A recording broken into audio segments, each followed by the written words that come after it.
We are live. Music.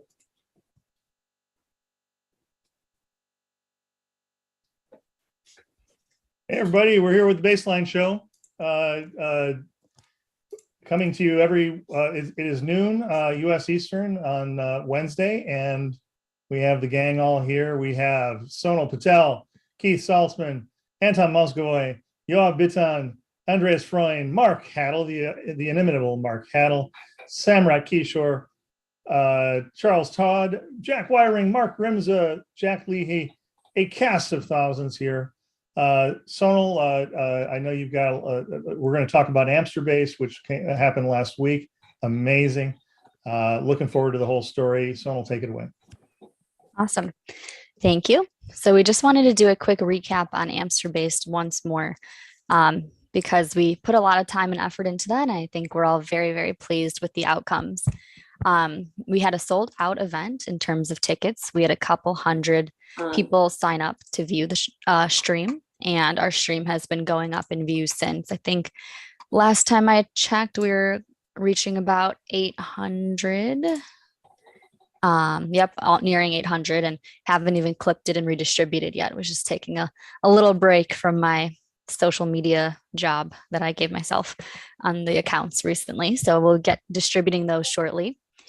And then I've just been hearing great updates from all of the attendees from our community who joined, and we're talking all about Baseline to others that they were meeting, and answering questions, hearing ideas that people were just having on the spot on, oh, wow, in that case, what about this and such. So I want to just cover Baseline or Amsterbase once more and ask the crew, now that they've had some time to recover from their own activities. I think they've had not only a really long day, but a long week after that also of attending other events that were going on. So our Amsterbase crew here, if you could give us the lowdown on how it went and the questions you were getting, the people you were meeting, the types of companies that were there, that'd be awesome.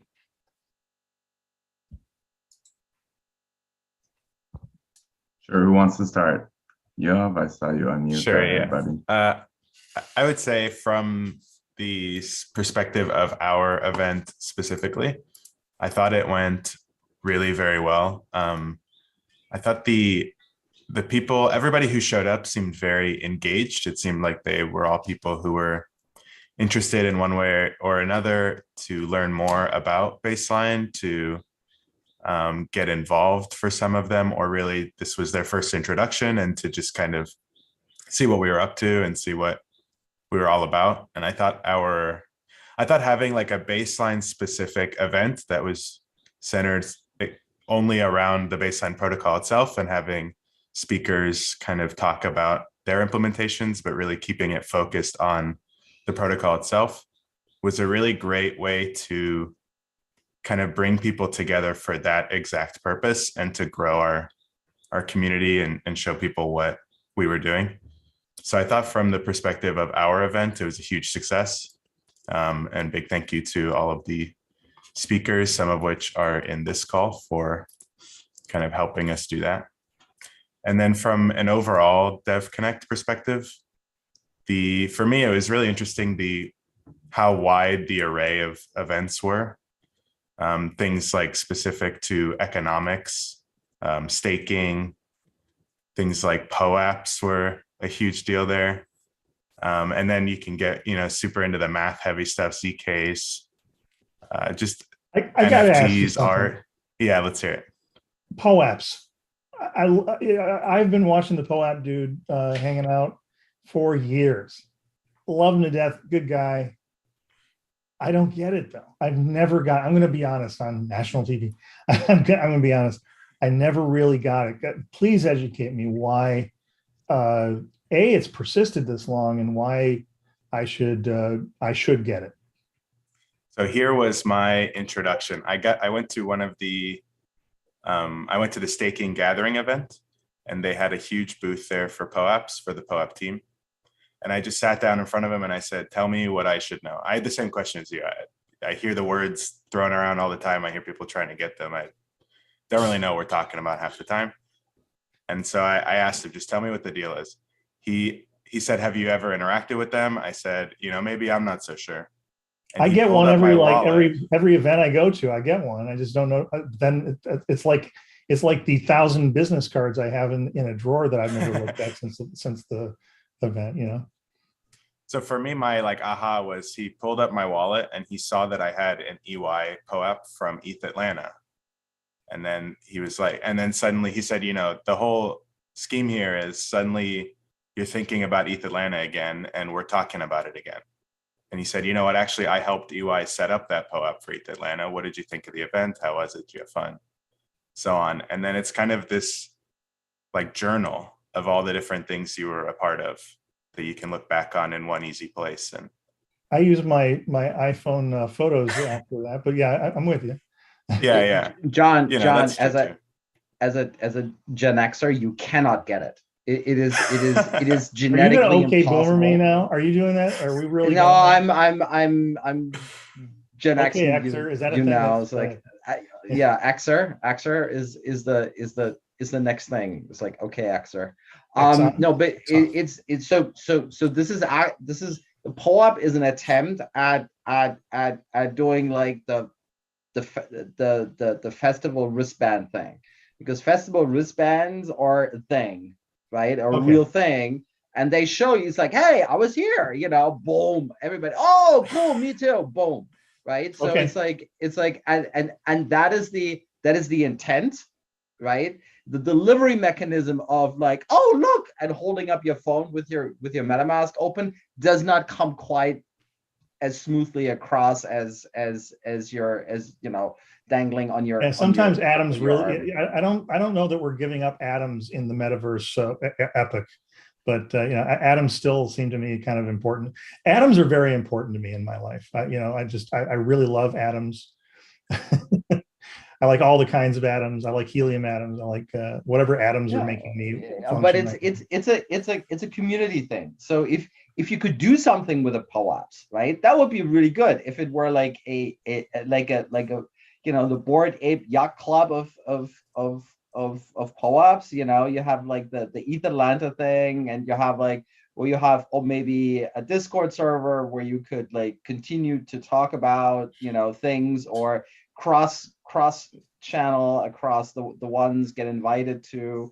So it's a community thing. It's just the interactivity, right? How you go across and integrate it with social media has not been done, and that's a shame, because the basic idea is a real good one. It's just the integration and execution is just shitty, sadly.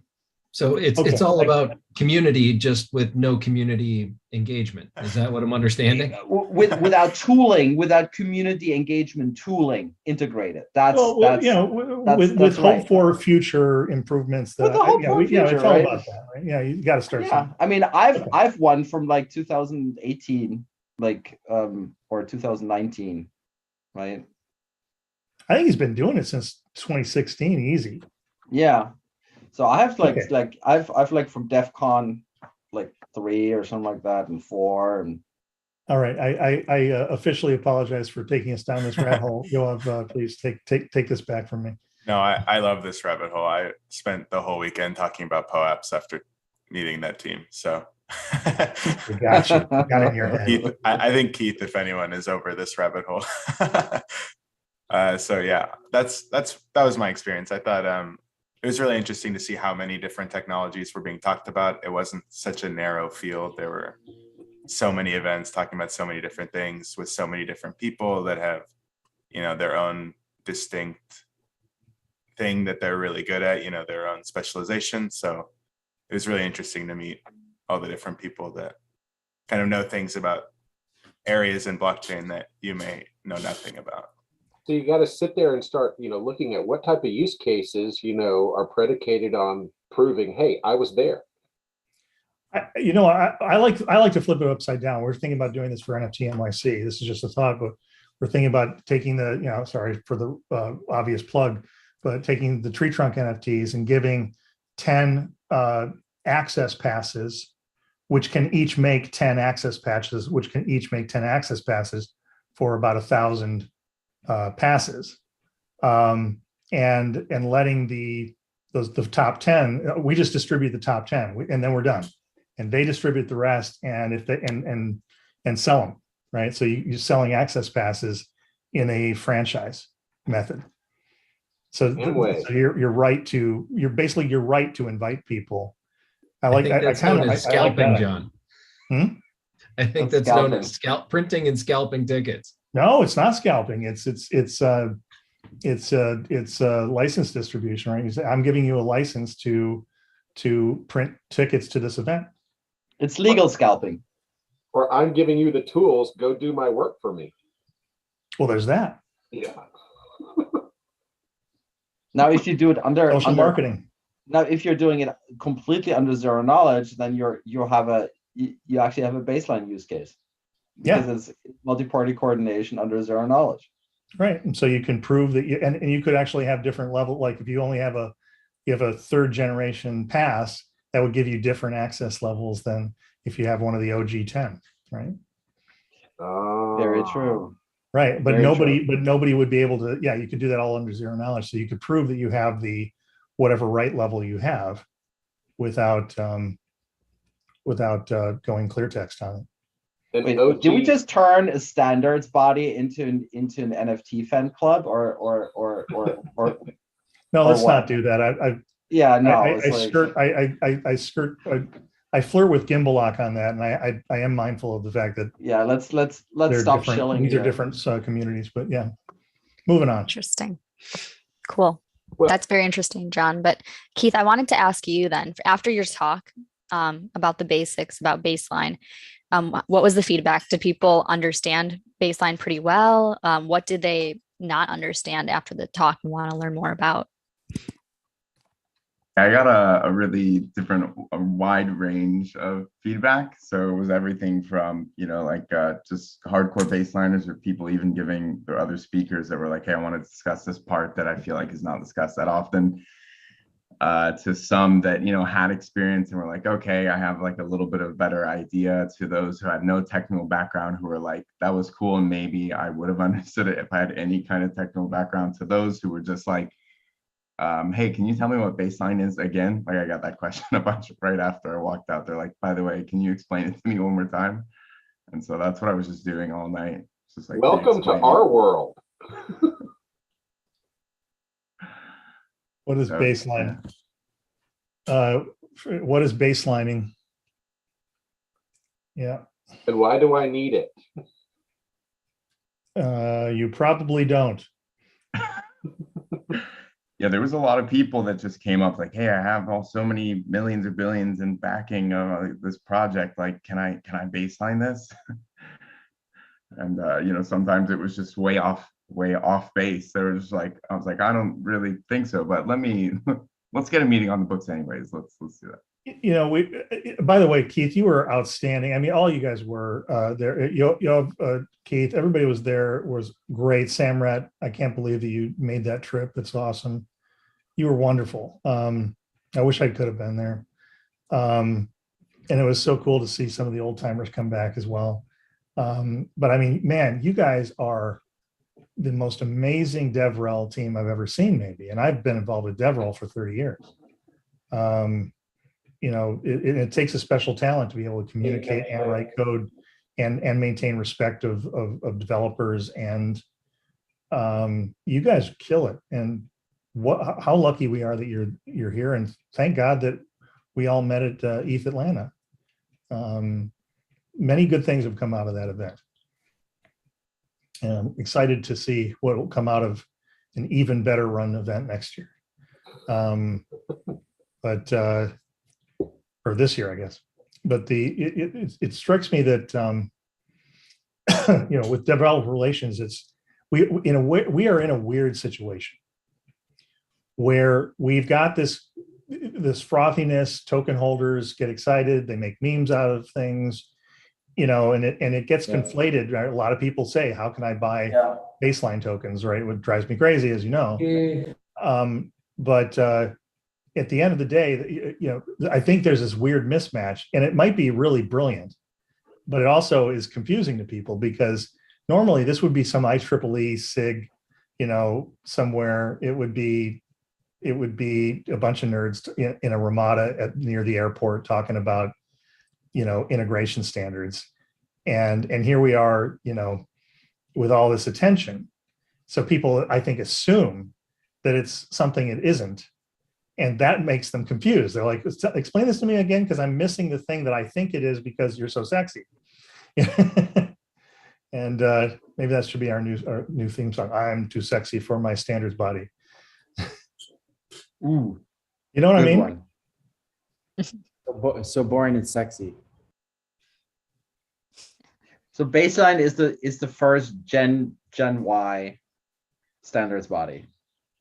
Yeah, maybe that's it. Maybe maybe, and that's Is- why I think a lot of standards teams have been reaching out to us, going, "Wow, you guys are like the future of standards bodies." I've heard that said by really legitimate people, that this is they're looking at us and going, "Wow, maybe we should learn some tricks from these guys."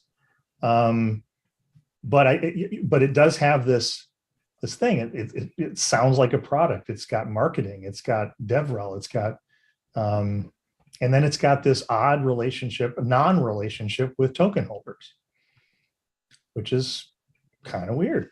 Cool, but weird. And it's cheaper and easier to implement than anything you've seen before. Well, someday I hope. I don't know that I could say that right now.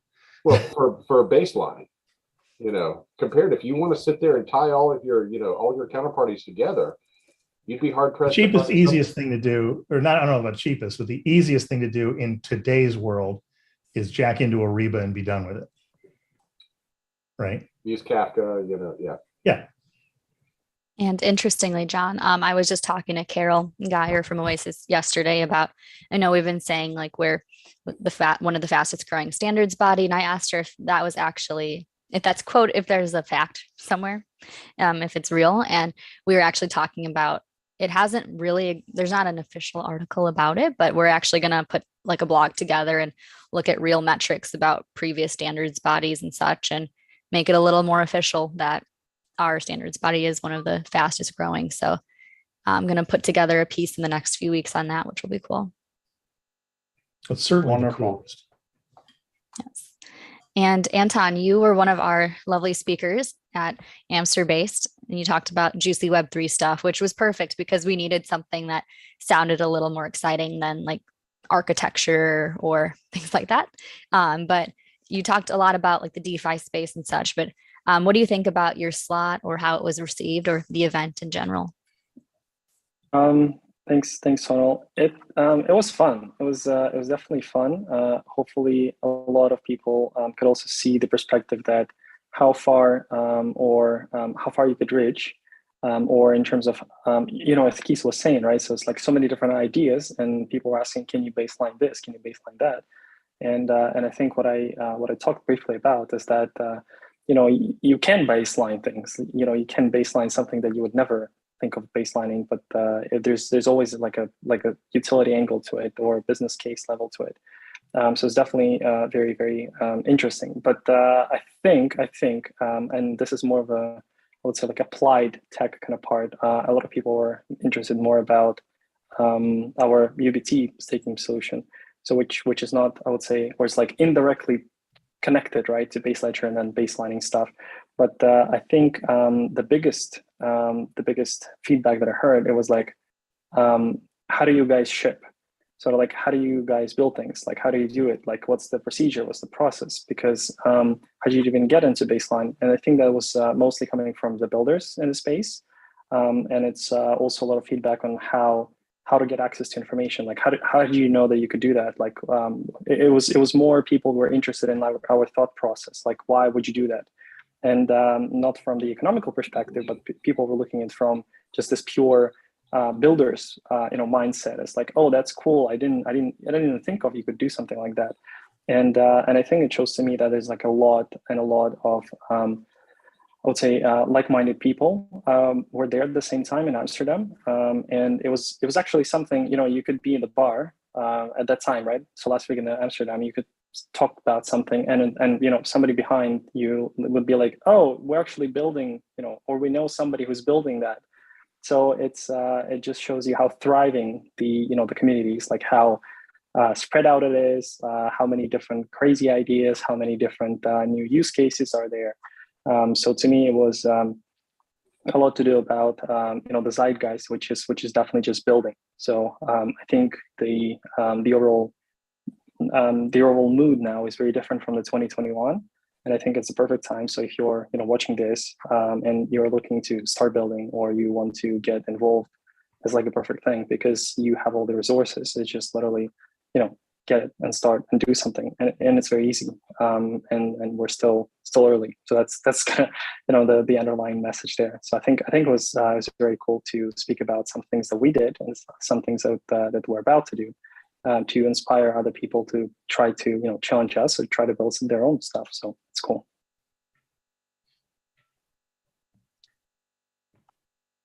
Thanks for sharing. So that's very interesting too, because I think Baseline's at a stage where people really, they just want to see these concrete examples, implementations, what exists. And we do have some. We have actually just the perfect amount where you want to see a monolithic test suite, it exists. You want to see a visual game-like example, it exists. You want to see a full-blown implementation that you probably won't understand if it's the first thing you look at, it exists. But what's also so important is that there's so much that still needs to be built. So for anybody interested in joining the community, you're not behind. You can be part of some of the core components, like the simple reference implementation or the Hello World pieces or SDKs. Everything on the roadmap right now is just that fundamental level of how can we equip people where next year every tool they need to get building is there, but right now the tools need to be built. So it is also a pretty unique entry point into the community right now. I think it's you have the opportunity to build the open source fabric that will allow new ideas to become companies built on top of baseline open source, right? Just like you have with other open source packages, projects that are out there that are used all the time, right? I can totally see a future where the baseline open source stack is going to be an intricate part of a lot of new startups that are coming about, and not necessarily have anything to do with the enterprise space. I think, Andreas, wouldn't you say? I just had a thought crystallize. Somebody was asking me what are my chops in developer, DevRel, that is getting lots of developers. I'm like, well, I don't know. I was on the Java team. We got 2 million non-object oriented developers writing Java within 2 years. That was pretty fun in 1998. I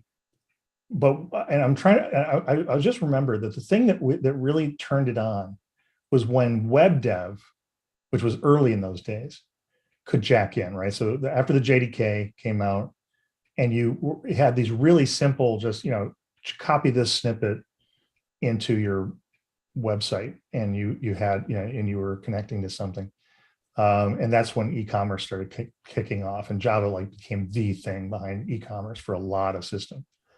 I wonder if that's something that we really should start turning our attention to, is people that are writing JavaScript for web browser, or for web dev, or for front end. Where are the tools for that? Where is the toolkit that can turn your email into a baseline event? And how can you just copy a snippet of code from one web that allows you to take one web service and baseline it with another 2 or 3 other web services and a Mongo database, and you're still using email, so you're going to use that as the message bus. And just make it just like that. Not for system level developers. You only get a certain level of adoption when it's system level developers. When you get to the web devs, front enders, that's when things start to explode. What do you think of that? That's why we have the SDK on the roadmap, right? And that's not necessarily system an level. SDK is a great step forward. I'm saying the step after that, because the SDK is, depending on what kind of SDK and what level it's at, that may still be beyond the skills. No, it's npm install. It's npm install constant your name equals require, Right. it's like slash require, require, boom, done. And then you Yeah. have all the methods that you need, including a provider. So one of the key things in order Yeah. to do That's not that. what I'm talking about. I'm not that you're right. That's awesome. I'm talking about the developer that isn't doing npm install. They're doing front end JavaScript on a website. Yeah, which you do too, right? There's like it's like Yeah, it's like here's look this at the snippet of code. no. Look at the package.json for the JavaScript that runs in browsers. Dozens, hundreds of dependencies to open source packages. It's like literally your browser is every single website is a full-blown application. There's stuff that happens in the back end too, of course. Sure. But it's a full block. What now passes as a light client, right, used to be a fat client, right? Like even 5-6 years ago. So it's like, Sure. But I mean, Twilio had a nice SDK, but what put everything on the map was snip these 4 lines of code and you have SMS in your app. Yeah, you can do that too. That's the examples. You need to find the right examples. I can do the same thing if I want to integrate with like MetaMask. It's in my website. I just did that, right? It's literally cut and paste, and then et voila, it worked, right? It is super easy.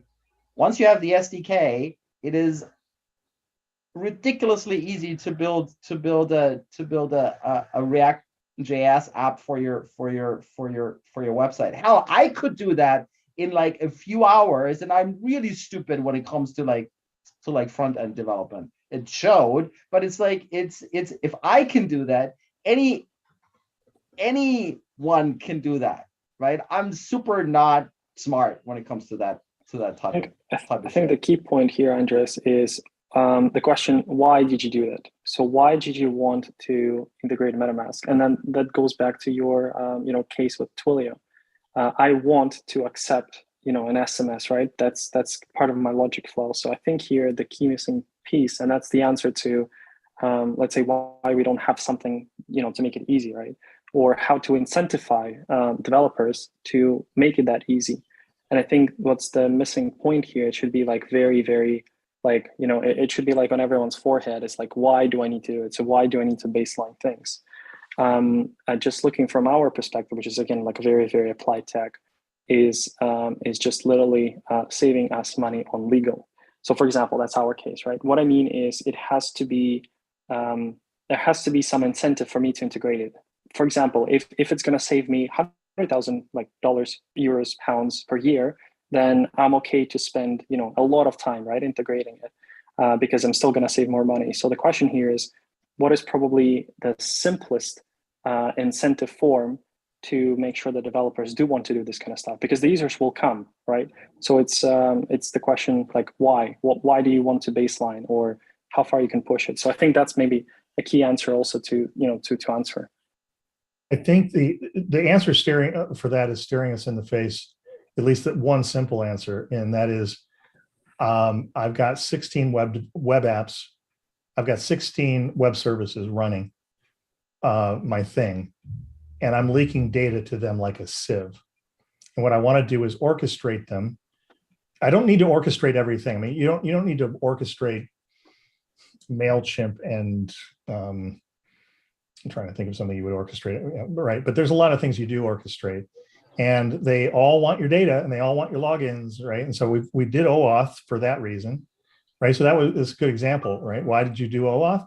Because you didn't want everybody having your, even hashed. You didn't want your you to have login password stuff everywhere, and you didn't want to expose your login capability to whatever was providing the OAuth, right? Like a Facebook or a Google. So what do? We invented, the standard for OAuth and all the stuff that comes with it.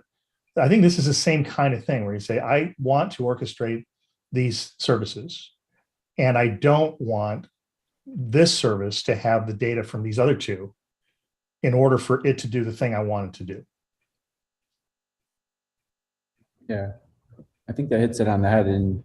And dovetailing back to what Anton was saying, I mean, I think, you know, the primary why, at least from our perspective, has been, you know, around that operationalization opportunity that comes by way of, you know, the reduction in dispute claims, reconciliation costs, legal fees associated, as you were mentioning, Anton. And then at the, you know, kind of the rounded out part of the story is the opportunity to tokenize these real world assets as a result of that synchronization and following the baseline protocol to be able to actually do that tokenization on these real world assets. So, you know, again, just to concisely put that, we often talk about operationalization and then the tokenization opportunities as a result. I'll give you another use case. What it's if you're on the battlefield and you need to coordinate and you do not have secure connections, what do you do? How do you prove who you are? How do you share sensitive information over unencrypted channels in a way that no one can understand? That's a significant problem, right? Well, I think you're right about that in general. Not for nothing, you know, everybody's idea of a dead drop, which is effectively what we do with baselining, right? You're dead dropping a string of nonsense onto a public thing that you can tell somebody to go watch for, right? It's a dead drop. Dead drops were, you've watched a movie, some Cold War movie, where somebody did a dead drop. You know, some spy is dead dropping some information onto a park bench or behind a tree, and then somebody else later shows up and grabs it. So I think you're right. I mean, I think that's an apropos. I mean, it's a little high level, but I think it's an apropos thing. And the beautiful thing is you can do it just using their traditional systems of record and the way that they're doing things currently. You know, it's just some minor further integrations in order to effectively achieve, you know, what the baseline protocol can ultimately execute and do. And so in that regard, it's not really a heavy lift, as so many of these kind of transformation initiatives are. It's, you know, a way in which that they can effectively leverage, you know, the way that they're currently doing their business today and working with their participants already. And it's just, you know, a huge enabling mechanism as a result of that. Hey, that gives me two. First, there's a Rye guy asks, it's a big deal to defense agents. He's really interested in how Mover might be integrating into supply chain finance, third-party logistics. Does anybody want to answer that? I think the question would be for you, Anton, and the full question is, yeah, I'm really interested in how Mover might be integrating into supply chain finance and third-party logistics. That's a unique issue that you see a lot in Ariba/SAP. It's a tough question. I don't think I have an answer now. I think that's a bit too far looking. And the simple reason for that is we still, again, referring back to, let's say, you know, all the legal procedures. What we're talking here about is not knowing something, right? Or, you know, there's a lot of cases now in finance that you actually must know something. So yeah. So I think that in this scenario, that's up in the air. I think that we're focusing right now on a bit more smaller problems. This is a global one. Like, how can we tackle issues like that? But I do think that with the proper regulations, this could be a very interesting world to see if we can make sure that only the, let's say, like regulatory bodies or the government control bodies or specific consortiums would have a piece or own a piece of your information, and then again, like everybody else down the stream does not know. I mean, you can only prove that something is true or not true, or something happened or not happened, or something exists or not doesn't exist. But again, for something like Mover, we would rather not know anything about you rather than know something. So in the end, if there'll be more providers of whatever specific services, debit card issues, I don't know, settlers, you name it, like KYC providers. It's a huge market out there, right? Like sort of, making KYC, with CK stuff. I just think that we are too early for it to be accepted by, your compliance team. So, we could innovate as much as we want, but then in the end, your legal guys will come back to you and say, "Oh no, that doesn't work." So, I am hopeful that in things like waybills, which are still only about 1%, not paper, that it will take time, but we might help with the logjam there by saying, "Hey, look, we know your concerns about moving off paper, and one of them is information security." And you also have you don't want to do stuff. That's another reason. So that one just takes time. But the more we can eliminate reasonable concerns about digitization for things like that, the better. And so it is often the case that people tout blockchain as the solution to things that really the answer is digitization, not blockchain. But with us, we can say, look, digitization has some problems that you are identifying, and that's why you're slow rolling this. What if we took a couple of those off the table? Well, in fact, you will want to, because the US CBP, which is the largest customs organization in the world, is going to require, or is already requiring, for a lot of things, digital records. It'll take 20 years to get that through, but no. It'll only take 20 more years to get it done. No. It's there. There's in the work and accelerator program that if you don't want to have your packages sit in port for 20 days, right? Because only these type of records are going to be accepted, and only if they have been signaled, A, they're potentially going to be imported into the US, and B, at the point of purchase, is CBP informed that it's going to get it, right? It's like so this is CBP is going to mandate basically a global Kanban system. And guess what? If CBP mandates that, guess what? All other customs organizations. You're right. You're right. It'll probably only take 15 years. You're right. No, five. Hey, Keith, you have Samrat. Tell us about companies that you saw, companies and teams that you thought were the coolest. I mean, who comes to mind? Like, which ones excited you? Jack, yeah, Jack, you were there. Jack Wiring. Oh, you're on mute. Now I not. I think there were different companies who were really interesting. We had good conversations also with people from SAP themselves. There were some people in Amsterdam, and they were also still looking into the real use cases. Of course, this were individuals and not it's always different, of course, but that was nice that they were also still thinking, okay, what are the real use cases in our business like SAP? So that was really nice to hear what they are looking for, and it was still a bit hard for them also to see the use case, because they are also so focused on SAP themselves. On the other hand, I think with, for example, the presentation of Harry from Blocksmove, and he had a total different presentation with more good real life examples, and I think that worked quite well for the people who were attending, because they had if they were not in blockchain, they still could see the use case of, for example, baselining or using decentralization, and that was really good to see and to hear, and we got good feedback about that.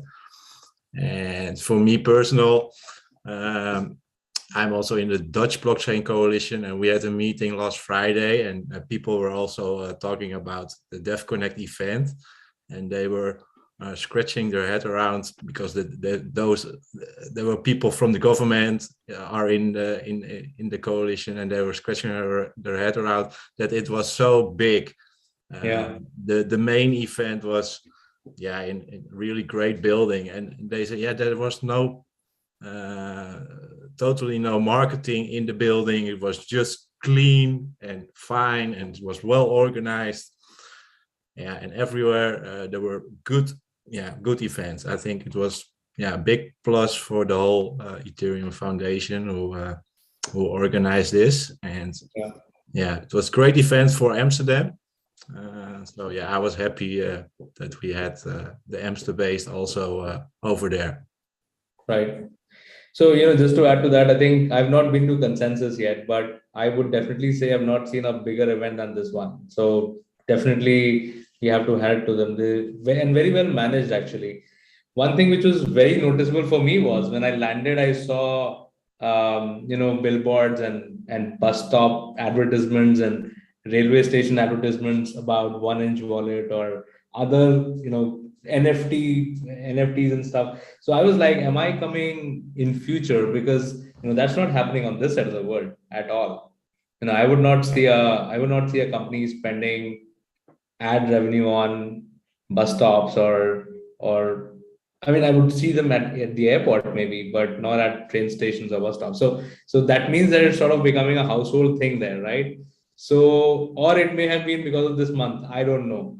But what I saw, I liked. So that was something very, very noticeable for me. As far as companies are concerned, I think Polygon did, they made some two huge announcements while I was there at the event. So I liked their announcement about collaboration with Twitter and Stripe, and also about their launch of Supernets. I'm still to wrap my head around it, so don't ask me a question whether you like it or not. So that's something which was noticeable. There was also a lady who met me talking about her company called Bundler. It was called Bundler, Bundlr, and her pitch was that IPFS is not decentralized enough, and that actually caught my attention immediately. Okay, IPFS is not decentralized enough, and what we make is more decentralized than IPFS. I said, yeah, okay, I want to listen to you. So there were people like that, and I definitely feel this was sort of a level playing ground for a lot of hackers also to interact with large brands. All brands which were there were, people were super interactive. Even the guys who came to our event from SAP and Blocksmove were super happy to answer the dumbest of questions. Anton, for example, I mean, I believe Anton would have got the dumbest of questions the other day. That was a good session. That was a really good session. Yeah, and fabulous session and great energy and very easygoing language that was. So yeah, Blocksmove and Mover, I think those were fantastic sessions. Keith's session was, of course, standout. I think it's a company worth noticing is Consensus Mesh, guys, because they have Keith Salzman. A star was born on that day. Star was born. Totally. So it was funny because when we were deciding what the talk should be about from Consensus Mesh, we decided we should really take the baseline protocol angle and explain it for those who are just learning. And I wouldn't recommend this, but we chose the talk we came up with the name first. Let's just say we said, the basics, let's make that an acronym. Okay, so what should we talk about? A little backwards, but it was cool. It worked out really well with the way Keith was able to convey the message. And then Samurai. But let's be honest. So Keith could have been reading the phone book and people would have been listening. He's got some magic in him. Yeah, he was a teacher for 10 years. And it's very interesting because sometimes when we're talking about how we want to explain things about the protocol, some of these developer implementer materials that are on the roadmap, he's able to give us his angle of teaching math for 10 years, which it's not easy. So it's really cool to get that perspective on how to properly teach people concepts. Yeah. Hey, Keith, I'll give you a Gen 1 NFT if you come over to my house and teach my 9-year-old some math.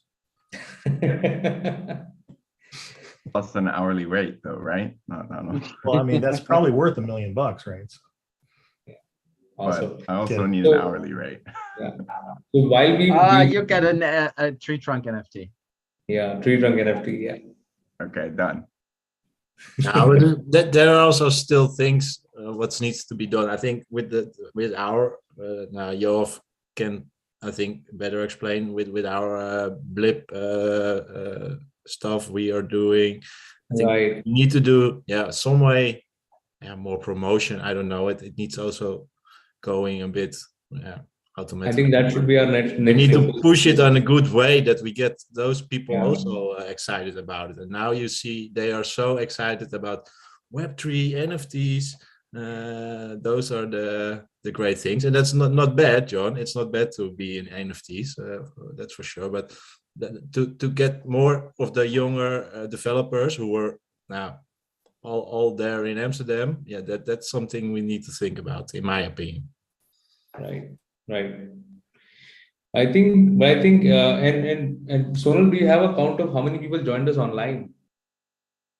Or how many views do we have? Yes, I'll get that. I was looking at that. While recently. you dig that out, while we've also shined a lot of light on Keith, let me also shine a little light on Yoa. So he and I made a quick trip to the venue, which is called Hookteach. If I'm pronouncing it correctly, I don't know that, but yeah. So I made a very honest mistake. It was not unintentional. But to a very sweet lady managing the venue, I said that Yoav was married. So if you're a sweet lady, if you're watching this show, I would want to publicly apologize and convey to you that he's not married. He's single and ready to mingle. She's definitely not watching this show. Now we're getting this kind of stories.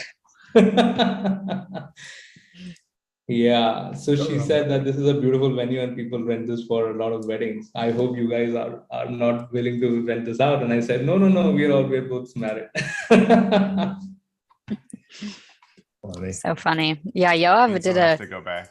Yoav did a great job with the event planning. Yeah. He pretty much kind of took the lead on the dev and then soon after the physical event side with Jack. But we were messaging and we were like, we should just plan events together instead. Right. But then we realized we do like our jobs. He was actually keeping all of us in line on time.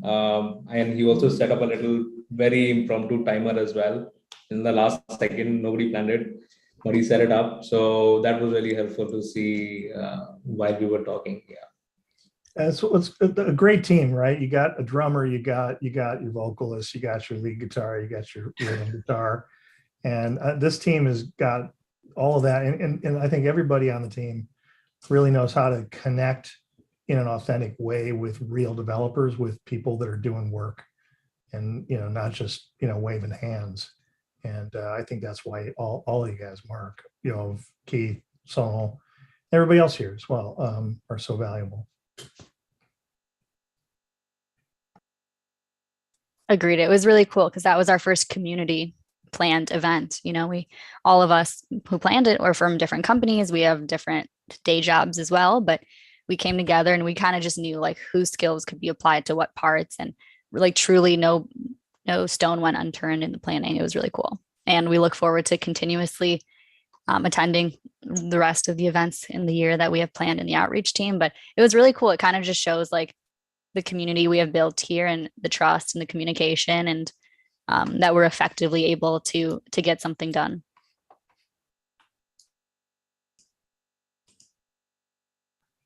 Right on. Is that a show? Everybody, any last words of wisdom or advice or? Win, mover, swag. There's still some NFTs available out there. No. Actually, redeemable NFTs. So yeah, you can redeem it, and it's going to be shipped over to you. Just not baselined yet. So we will have to know your shipping information. Okay. Unfortunately. Talking about swag, I think there was someone who was gonna have his plane on Saturday or Sunday, and he still needed to go back to the event. because he was forgot his swag, or not, Samrat? Yes, I heard. Yeah, Andreas and because I are working and that on was a only new protocol where we are now able to tokenize tokens and NFTs. It's really cool. Oh, by the way, did you see the really cool, the latest thing in NFTs are IRL NFTs? Is this a Oh, joke? No, it's like IRL NFTs. It's like they hang on the wall, and they're like you can't right click them. It's super cool. Big Also Jack Linky's apes. got one behind him, right? What is IRL? That's it. In real life. Yeah, that's a little bit different than what I got So- here. So they my had a notes. huge display. I clicked a picture actually. There are a huge display at the event venue, and so there were 4 big spaces actually. One of these spaces had that huge display of NFTs. They were interactive NFTs. Probably that's what they were displaying. I didn't get a chance to go there actually. Why didn't I you just why didn't you get a wanted chance to play with it, Samrat? What happened? Yeah. So just like Yoav was going crazy about POAPs, I think I was the one lurking on that NFT display, definitely.